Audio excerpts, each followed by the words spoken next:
ఈ ఐసీయూలోకి వెళ్ళినవిలా బాబు ఏంటంటే అదేంటి తల్లిని ఎందుకు వెళ్ళినవరు అట్లాగానంటే అప్పుడు ఏదో కొంచెం ఫోర్స్ చేస్తే లోపలికి వెళ్ళాం కొంచెం లెక్క వెళ్ళిన తర్వాత వెళ్ళిపోయి కూర్చోసరికి కేటీఆర్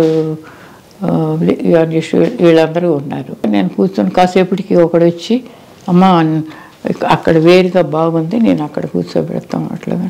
వీడికి వజ్రనాథ్ కూడా మా కోడల్ని పిల్లల్ని రానివ్వాల. పిల్లలంటే డాక్టర్ కాబట్టి డాక్టర్తో వెళ్ళింది. ఒక పిల్లల్ని వాళ్ళని కింద అడ్డు పెట్టారు రానివ్వాల.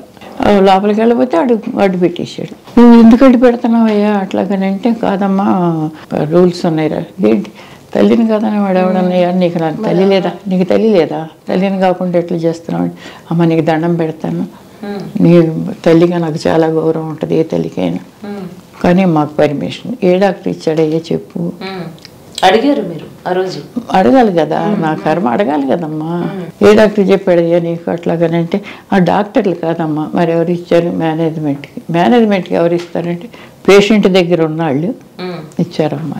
సునీత రెండో కూతురు ఇచ్చింది. ఎవరెవరు కుమారమ్మ వజ్రనాథ్ భార్య ఆ పిల్లలు మేము మొత్తం తదిమ వాళ్ళందరూ ఉన్నారు.